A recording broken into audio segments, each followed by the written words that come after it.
Is it really going to be a quarterback competition? And who's going to win? You are Locked On Trojans, your daily podcast on the USC Trojans, part of the Locked On Podcast Network, your team every day.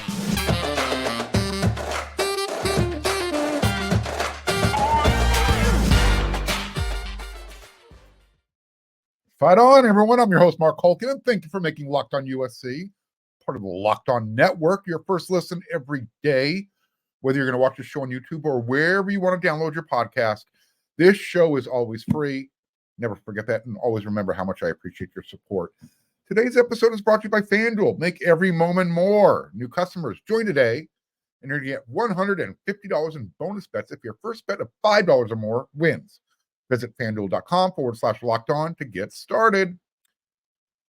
The other day when Coach Riley, he introduced the defensive staff to the media, he also took a few questions. And one of them was about the quarterback competition. You can see on the rundown. I'm asking, will there be a quarterback competition?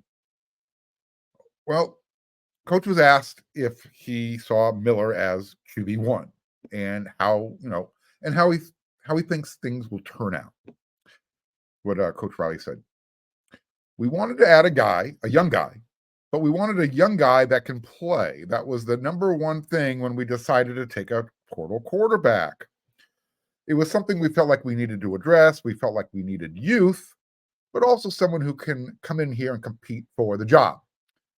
And we kind of thought that Jaden fit the bill more than anyone else in the portal. You know, after the way Miller played in the bowl game, and not just the way he played that night, but the way he handled the 6 weeks, we felt extremely confident in him and felt like there wasn't much of a need to pursue anybody who was older. And so it just kind of played itself out. Okay, there was more to that, but before I continue. So is Coach Riley, in that part of his statement, saying that Miller Moss actually scared Will Howard away? Remember, that was the first quarterback that kind of set off the alarm bells. Ooh, Caleb's gone. Lincoln Riley doesn't have a quarterback. He needs to go find somebody. And he was taking an in-home with Will Howard. I think what Coach Riley was intimating this time around was that Moss can lead the team. And he did not need to go find someone who was older with more starting experience. So Coach Riley continued, I was impressed with what Jaden did. He played 9 or 10 games with UNLV and did a tremendous job. I think he's got a lot of great ball ahead of him. So yeah, we're going to let those guys duke it out. We have 2 starter level players in that room. Excuse me. 2 guys who have already proved it in different ways. End the quote. All right. So who do you have winning the 2-man quarterback competition? Sorry, Jake Jensen, take it up with Coach Riley. It was his words. Because he's the one who said we have 2 starter level guys in that room. Hey, I love the fact that they found a package for Jake Jensen. Came in during the Holiday Bowl on 4th down, nonetheless. Got the first down. I hope Lincoln Riley stays creative this upcoming season on offense. So much like when Caleb Williams transferred to USC, Coach Riley said there would be an open competition, and then when he finished saying that, everybody kind of rolled their eyes, including Miller Moss. So is Jaden Maiava, is he walking into a similar situation that Miller Moss found himself in a couple of years ago when Caleb arrived? I mean, what are the real chances that Jaden is going to come in and just wow the hell out of Coach Riley and pick up the offense? I mean, it's possible. I understand everybody's infatuation with, Jaden's size, 6'4", 220 pounds or thereabouts, roughly. He's mobile. I like that too. But I want my cornerback to be able to manage the game and not throw some silly interceptions. If you watched Jaden's game last year, his decision-making needs to improve. And I think that's what Coach Riley was talking about when he was saying, He's got some great ball still ahead of him. Not to mention that, he's still young.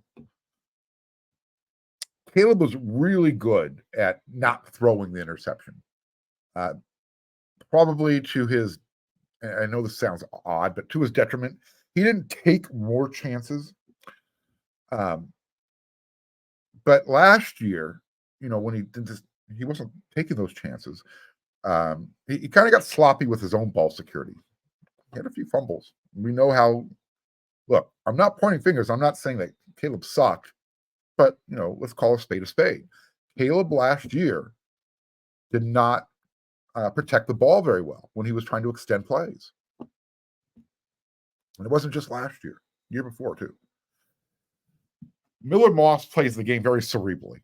But at the same time, so he might not have the same athletic intangibles that Jaden Mayava brings to the table, but Miller's still pretty athletic and more than athletic enough to play quarterback. I look at it this way. If we're going to use Lincoln Riley's words of, we're going to let them duke it out. If Michael Buffer was on Coach Riley's staff, he could say, all right, let's get ready to rumble. And let's let the two guys duke it out. I think Jaden knows that this is Miller's job to lose. With USC going into the big conference this season and the new defense being installed, and according to Coach Lynn, slowly, if I'm Coach Riley, again, unless Jaden comes in and just looks like Cam Newton, someone who's going to come in and just, whoa, that we need to have him at quarterback. I'm keeping Millerman as my QB1. So who do you have winning the battle between the two starting level quarterbacks, according to Coach Lincoln Riley? I've got Miller Moss with a technical knockout for the reasons I stated. He's been around and Coach Riley even said so. It's not just what Miller did in the game, in the Holiday Bowl. It was the 6 weeks leading up and what he's done since then. He's taken over the team. He is their leader. So I've got Miller Moss with a technical knockout. Who do you think is going to win the quarterback competition? Is there going to be a real quarterback competition? Or again, is it just coach speak?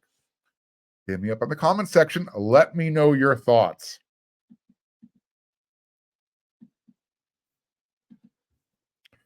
Passion, drive, and patience. That's what brings home the winning trophy as well. So what keeps your ride or die alive?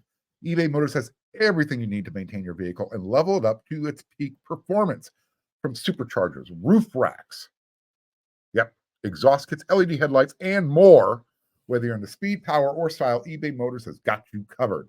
With over 122 million parts for your number one ride or die, you'll always find exactly what you're looking for. And with eBay Guaranteed Fit, your part is guaranteed to fit your ride every time or your money back, because with eBay Motors, you're burning rubber, not cash.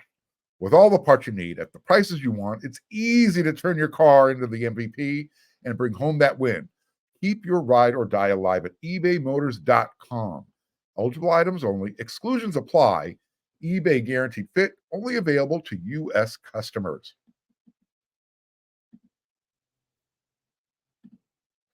Locked On has launched the first ever national sports 24/7 streaming channel on YouTube. Locked On Sports Today is here for you 24 hours a day, 7 days a week, covering the top sports stories of the day with the local experts of Locked On, plus our national shows covering every league. Go to Locked On Sports Today on YouTube and subscribe to the first ever national sports 24/7 streaming channel. I was just talking about eBay Motors. You might see that little new doodad hanging there on the wall. Can you read it? That license plate frame says that UCLA sucks. If you want one, hit me up in the comment section. I know where you can get one. Anyways, let's get back to the show. I received a question from one of my everydayers, Colby Carroll. And the person was asking about the roles of the new defensive coaches. The question was, can someone help me understand the role of each of our new hires?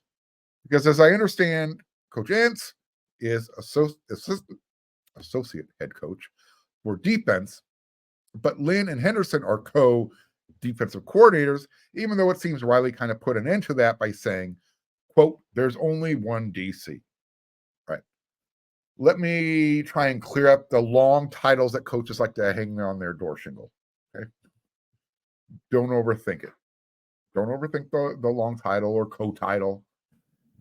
It's really more for their resume and giving them some talking points for future job interviews. That's what it comes down to. Let me give you an example. Assistant head coach on defense. Think of it this way.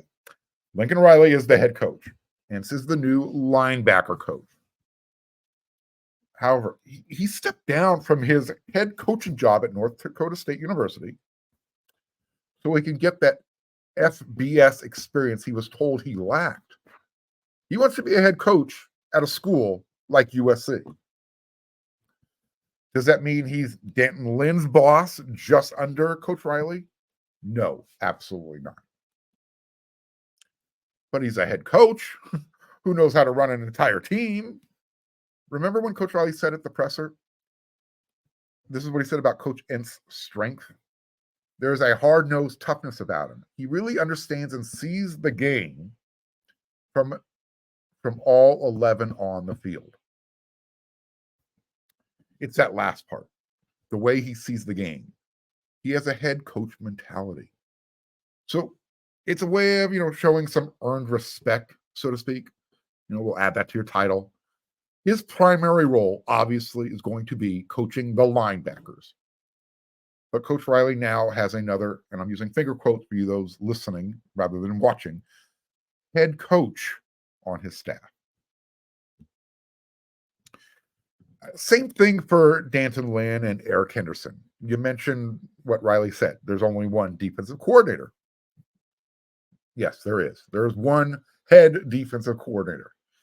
Eric Henderson is the co-defensive coordinator / run game coordinator / defensive line coach. One thing for sure, no one has a longer title than this coaching staff.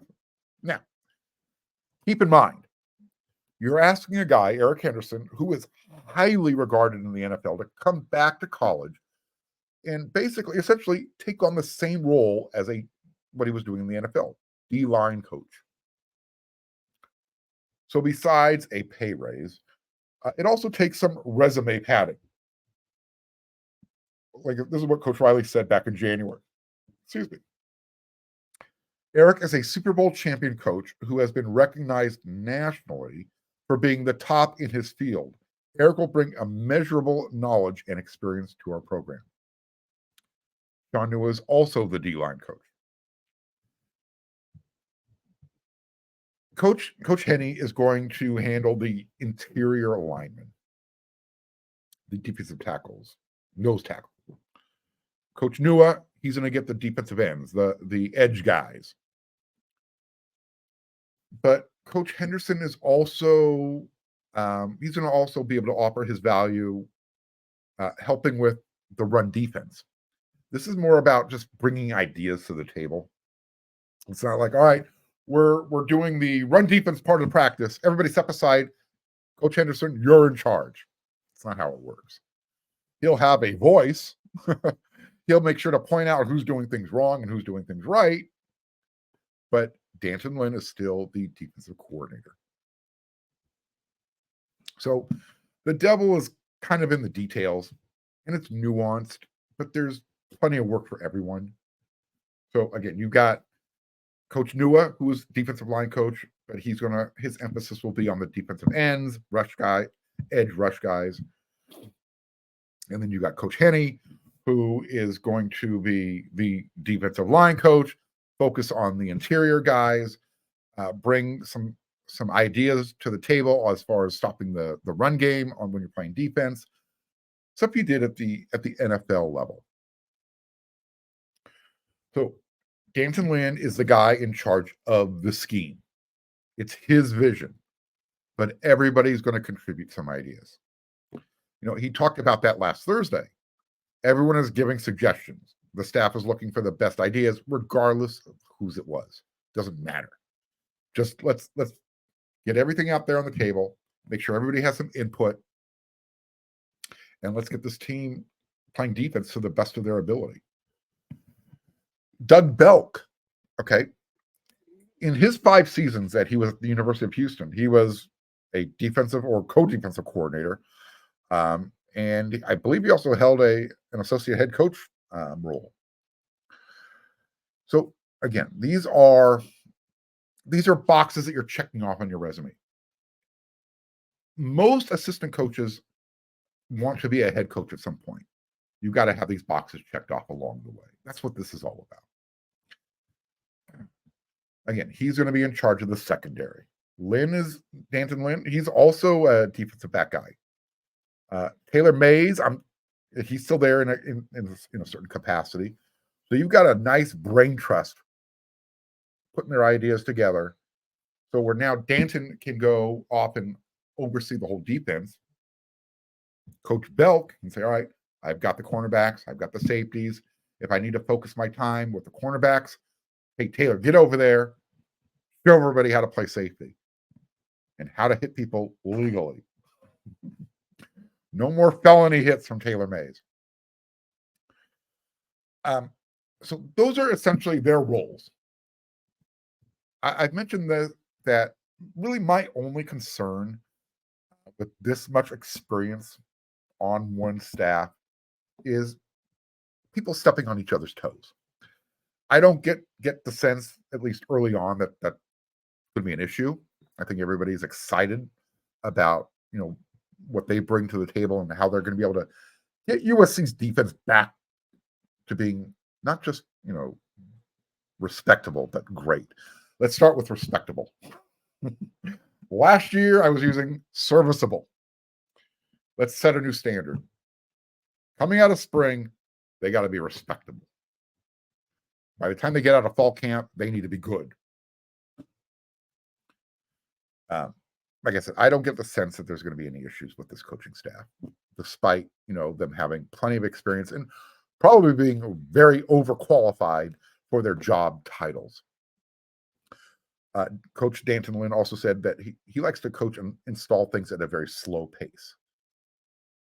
So maybe that's a variable to keep an eye on. We'll see how patient everyone can be, the coaching staff. If Lynn likes to work at a methodical pace to make sure everybody understands what they're doing, we'll see. The players are going to have to be able to adjust to that. Can certain coaching styles, can they adjust to that as well? Coach Lynn, still really young, defensive coordinator. But as long as he sets the standard and everyone knows the chain of command, then I think everything will be okay.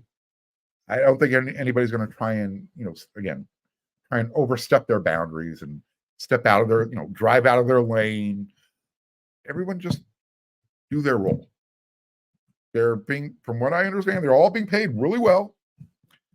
And when you look at this defensive staff, you're thinking, all right, these are a bunch of go-getters. They're not going to be around USC for very long. So let's get the most out of them as quickly as possible. And these guys are the masters of their trade. Doug Belk, secondary. Matt Entz, head coach, but knows linebackers. Coach Henderson and his dog work. Coach Nua. Find me a better pair of defensive line coaches in college football. Find me them. Let's talk about it. And then you got Danton Lynn overseeing the whole thing. I feel good. What do you think? Tell me. So I hope I answered your question. If there's something I missed, let me know. We'll follow up. And in fact, hit me up in the comment section. I might make one of the segments on tomorrow's episode a viewer segment. I'm going to do the Friday rant. But, it's the off season. I like to get my viewers and listeners involved. Tell me what you're thinking. Don't come at me with any dumb stuff because I won't read it. So be smart, be an adult, enjoy the show. And if you are enjoying the show, become a subscriber. If you're watching on YouTube, click that subscribe button. Smash that thumbs up. Smash it. And don't forget to hit that bell notification button. All 3 of those are going to help the show continue to grow. And again, I really appreciate you all. So thanks again.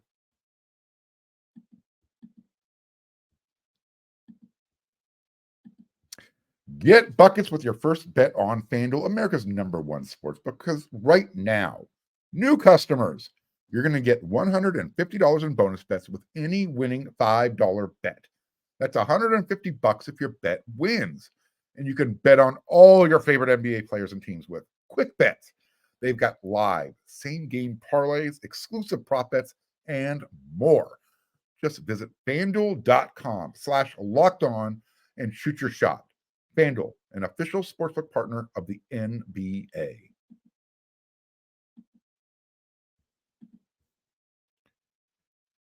So I received a message from someone that wanted to let me know that Jonah Monheim is taking a lot of reps at center during the offseason. I kind of hinted, I told you, the reason he came back this year is they want to give him a legitimate shot to play center. He's going to be an interior offensive lineman in the NFL. They know he can play guard. They've seen him play tackle. Let's see if he can play center. He's a big guy to play center. And if you can have someone his size who can play center at the NFL level, we know he can play all 5 positions. If he can play center, he is the hottest commodity on an offensive lineman's draft board. So I'll keep you updated as I get more tidbits. But again, that's why you need to make sure you're watching every day.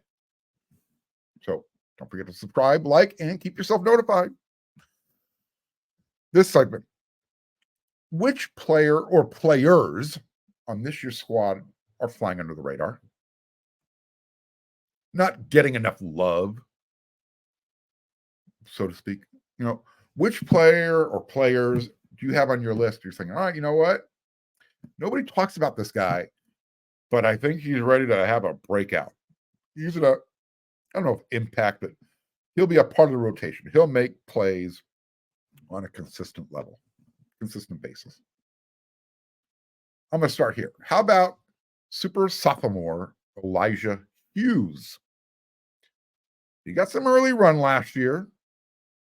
And then again, later, towards the end of the year, played in the bowl game. He flew under the radar as far as recruiting went. And he is definitely one of those diamonds in the rough that the previous staff was able to bring in. I saw him, and maybe you saw it on social media as well. I saw him working out in the weight room. Oh boy, dude is a hoss. He's not one of the more well-known or, like I said, highly recruited guys, but he's got that motor. And now he's got a year of college under his belt. He looks like he could slide inside, play next to Bear. He's not a true nose tackle, but he's got that low base, that low center of gravity, and he gets great leverage. So, in my opinion, I think Elijah Hughes is one of the guys who flies under the radar because he doesn't come with the same fanfare like an Anthony Lucas who transferred in, or obviously like a Bear Alexander. What about Kyron Hudson? We've talked about I've mentioned his name many times. He's been playing, though, with some really good receivers in that room. Now he's a redshirt junior. And he's the oldest in the room. Maybe the wide receiver transfer from Tufts, Jaden Richardson, is older. I don't know. But Hudson is definitely, in my opinion, he's an under-the-radar guy. Will he be above it this year? It's a really young wide receiver room. I want to see what Anthony Beavers does in his redshirt junior season with Antonlynn in charge. He was playing with violent intentions in the Holiday Bowl. And let's not forget, he created that fumble at the end of the game that had the defense all hyped up, celebrating in the end zone. Anthony Beavers Jr., I want to see what he can do in Antonlynn's defense. Alex Grinch's scheme, everybody said it. Guys were thinking way too much, not reacting. Beavers has got some physical tools. Big, strong, physical. Going into the big, that's the type of guy you want. So we'll see. I'm going to throw this name out there. offensive tackle, Tobias Raymond, 6'5", and he's closing in on 300 pounds. And in fact, he might have surpassed that by now. This guy came in last year. They just said, get in the weight room, go get stronger. Well, he looks the part, and now he's a redshirt freshman. He's definitely under the radar. 6'5", close to 300 pounds, offensive tackle. That's what you're looking for. A couple of other guys, off the top of my head. How about Dejon Lafitte? 6'4", 300 pounds, redshirt freshman. Another guy, Cade Eldridge at tight end. When he came to USC, he was 6'5", 240. I would imagine he's bigger now. So give me some under the radar guys. Who should Trojan fans keep an eye on for the 2024 season? Who should USC's opponents be worried about that are under the radar? Hit me up. Throw it out there. We're going to make this an audience participation episode. And on tomorrow's episode of Locked On USC, I'll take some of your comments and we'll turn it into a segment. So until then, everyone, you know what to do.